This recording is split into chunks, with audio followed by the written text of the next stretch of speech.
मैं राजपुरोहित हूँ। मैं अगर अपना प्रमाण पत्र देखूं तो उसमें राजपुरोहित लिखा गया है। मारवाड़ अंचल के बाहर इस जाति के बारे में बहुत ही कम लोग जानते हैं, तो मैं आपको इस जाति का ऐतिहासिक परिप्रेक्ष्य में जाकर जानकारी देना चाहता हूँ। जिस वर्ग में जन्मा हूँ तो बताता हूँ। हाँ, मैं राजपुरोहित हूँ। ब्राह्मण वर्ग में जन्म लिया, युद्ध जैसे क्षत्रिय उचित कर्म भी किए।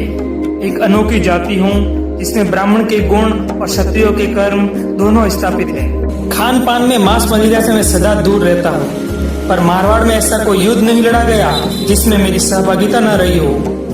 गांव गांव में मेरे प्यारे मारवाड़ के लिए लड़ा कटा मरा मैं, कभी गौ माता की रक्षा के लिए, कभी नारी के सम्मान के लिए। शायद ही ऐसा कोई गांव हो जिसमें मैंने मामा जी और सत्य के रूप में सत्य और न्याय की रक्षा के लिए अपने प्राण न त्यागे हो।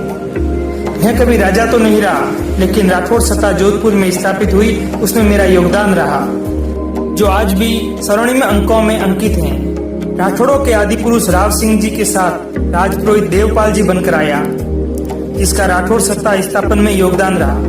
कभी प्रताप सिंह बनकर गिरी सुमेल के युद्ध में अप्रिम शौर्य दिखाकर राम मालदेव का माथा ऊंचा किया। कभी दलपत सिंह बनकर धर्मत का युद्ध औरंगजेब के खिलाफ लड़ा।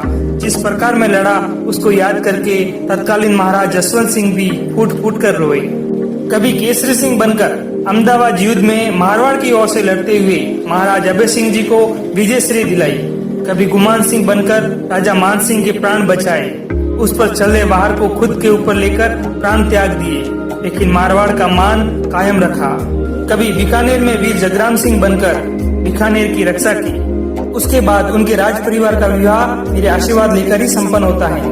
वैदिक काल की बात करें तो मैंने ब्रह्मवंशी दधीशी बनकर संसार की रक्षा हेतु अपनी हड्डियां दान तक दे दी।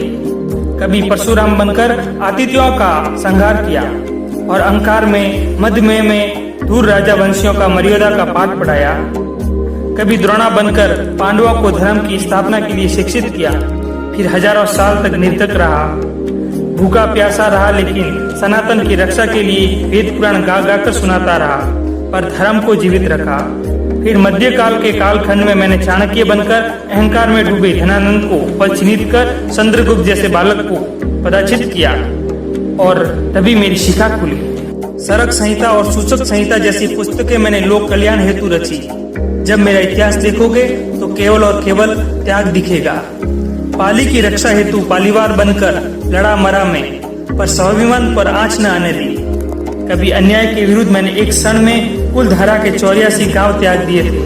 मैंने अपने मारवाड़ के प्रति के विद्रोह नहीं किया, गद्दारी नहीं की। अभी भी आवश्यकता आन पड़ी तो मैं अपने प्राण देने के लिए तत्पर रहूंगा। मेरे खून में केवल त्याग है और त्याग है।